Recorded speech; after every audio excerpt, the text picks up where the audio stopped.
Puluhan juta warga Indonesia mengusung Kang Deddy Mulyadi jadi presiden tahun 2029. Bukan tanpa alasan, semakin hari elektabilitas Kang Deddy Mulyadi semakin melejit dan kerjanya nyata. Berbagai aspirasi masyarakat selalu ditanggapi dengan responsif, gercep, dan lain sebagainya. Ya, kerja Kang Deddy Mulyadi sangat nyata sekali dirasakan manfaatnya oleh masyarakat. Dan banyak para pakar ahli politik mengatakan sangat sulit sekali mengalahkan Kang Deddy Mulyadi. Penasaran? Mari kita tonton pada video berikut ini. Cekidot.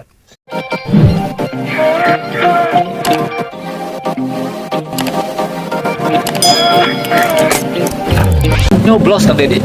Payah nanya Kang Deddy ya. Kepuasan publik melejit, Deddy Mulyadi siap Nyapres 2029, kabar mengejutkan datang dari indikator politik Indonesia. Tingkat kepuasan publik terhadap kinerja Gubernur Jawa Barat, Deddy Mulyadi, tembus 95,5%.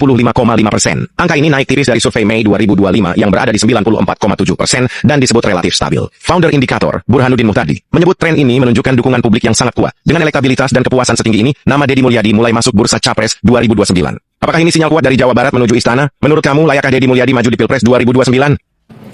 Aku sedih banget lihat vlog-vlognya Kang Deddy Mulyadi, ya Allah.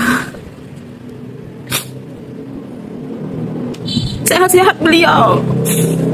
Semoga Bapak KDM itu selalu sehat, dipanjangkan umurnya biar bisa bermanfaat lagi buat bangsa kita. Meski aku tuh bukan orang Jabar, aku tuh orang NTB Pak, aku orang Lombok.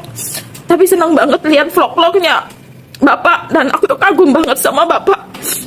Seandainya Bapak ini bisa, seandainya Bapak ada 20 orang di seluruh Indonesia ini, mungkin nggak ada lagi Indonesia yang miskin Pak. Mungkin rakyatnya bakal sejahtera Pak. Mungkin Indonesia akan maju dalam 5 tahun ke depan. Pejabat yang satu ini gagah banget cuy. Bahkan sebelum 2029 tiba, kolom komentar media sosial sudah penuh dengan teriakan, Pak Deddy jadi presiden aja. Sebenarnya kenapa bisa seperti ini ya? Padahal Indonesia masih punya presiden dan 2029 masih lama. Setiap Deddy Mulyadi muncul, yang ramai bukan videonya aja, tapi kolom komentar media sosial. Soalnya banyak yang teriak, Pak Deddy kapan jadi presiden? Kalau bisa sekarang aja. Entah itu akan terjadi atau tidak, tapi semuanya ditentukan oleh proses demokrasi dan pilihan rakyat. Satu hal yang sulit dibantah, nama Deddy Mulyadi nama yang paling ramai diperbincangkan untuk 2029 di media sosial. Menurut kalian kenapa fenomena ini bisa terjadi? Padahal sekarang Indonesia kan masih punya presiden. 2029 kan masih lama, ya nggak? Tulis di kolom komentar cuy. Presidennya udah pasti Kang Deddy Mulyadi. Tapi siapa cawapres tahun 2029 yang paling cocok nemenin beliau? Ini opsinya. Pertama, Anies Baswedan. Kelebihannya jago. Kedua, Purbaia Menkeu, si paling paham duit. Kelebihannya jelas. Ketiga, Shirley Maluku Utara, mewakili suara luar Jawa dan kaum perempuan. Terakhir, Ahok. Nggak usah ditanya. Kelebihannya itu sikap koruptor. Kang Deddy Mulyadi udah siap nih pimpin Indonesia. Nah, kalau menurut kalian, siapa yang paling cocok jadi wakil? Lur, Kang Deddy Mulyadi lur, jika benar-benar lur disandingkan oleh Ahok lur di Pilpres 2029 lur dan menang lur menjadi presiden, saya yakin lur 100% lur Indonesia akan menjadi negara maju lur. Karena lur pasti lur dalam program-program pemerintahannya lur akan dibuat transparansi anggaran lur, sehingga lur para koruptor tidak bisa berkutip lagi lur, atau lur minim korupsi lur. Gimana lur? Menurut pendapat sampean lur? Ketik lur di kolom komen. Orang berpikir bahwa Deddy Mulyadi mulai colong star untuk masuk gelanggang politik nasional. Nah sekarang ini kan kayaknya tinggal satu langkah lagi nih, Deddy Mulyadi masuk gelanggang itu. Dan dia akan merebut panggung gelanggang politik nasional itu dengan apa yang dilakukan sekarang. Jadi kalau misalnya sekarang tidak hanya orang Jawa Barat yang bicara soal Deddy Mulyadi dengan kebijakan kontroversinya dalam tanda kutip, sekarang orang Sumatera Barat sudah mulai bicara soal Deddy Mulyadi. Sekarang orang Sulawesi sudah mulai bicara soal Deddy Mulyadi. Orang Kalimantan dan lain sebagainya sudah bicara soal Deddy Mulyadi.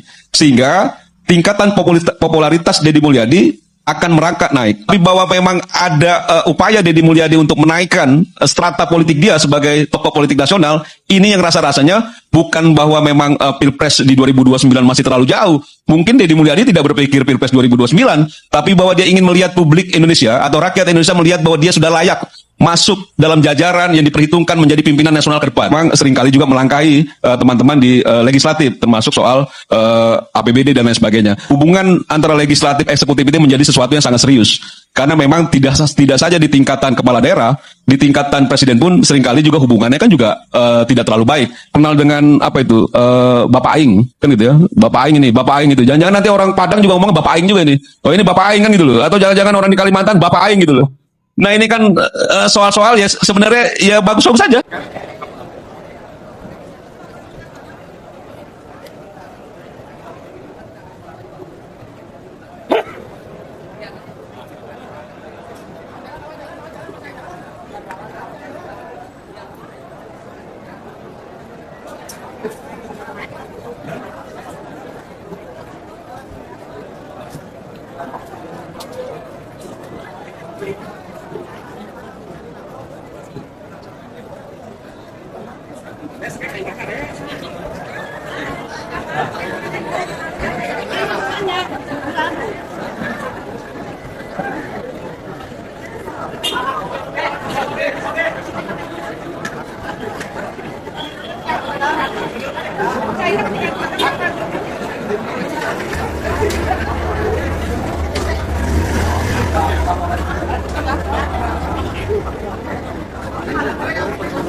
Saya kan punya survei di 6 provinsi di Jawa.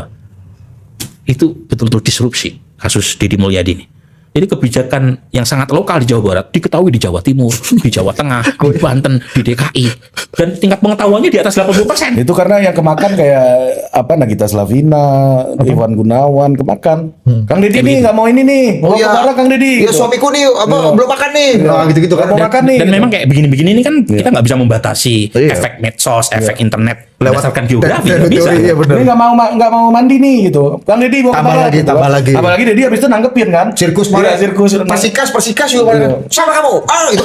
Itu kan show bagus untuk ketika yang lainnya rata-rata air. Rata-rata air. Pertanyaan pertama. Yang pertama ini susah jawabnya. Memang kalau sekarang jelas Deddy Mulyadi tidak akan menampilkan diri sebagai ancaman kan, terutama apalagi kita tahu dia berasal dari partai yang sama dengan Pak Prabowo. Jadi tetapi tergantung dua pihak. Satu Deddy Mulyadinya sendiri, yang kedua elit Gerindra. Saya menjawab dari yang kedua dulu. Elit Gerindra itu memandang Deddy sebagai aset atau sebagai ancaman. Kalau sebagai aset elektoral itu bagus sekali buat Gerindra. Dia punya dua vote getter utama, Pak Prabowo dengan Deddy Mulyadi, saling melengkapi kan dari sisi karakter. Betul. Ya kan? Tetapi sampai kapan dia dianggap sebagai aset elektoral? Tergantung yang pertama. Yaitu apakah Deddy Mulyadi itu sami nawatokna atau tidak dengan garis partai yang mencapreskan Pak Prabowo untuk 2029. Karena secara survei elektoral mungkin saja Deddy Mulyadi akan merangsek terus ke atas. Mungkin saja dengan pola kayak begini. Kayak dulu Pak Jokowi. Ya kalau dari sisi elektoral seperti itu, approval rating biasanya punya impact kepada elektabilitas. Dan kalau dia diketahui rekam jejaknya sebagai gubernur di wilayah lain di Jawa, siapa yang menjamin pengaruhnya tidak melebar ke luar Jawa juga? Tapi saya setuju sama Prof. Burhan tadi, pada akhirnya ini soal point of view dari elit Gerindra mau nganggap aset atau ancaman.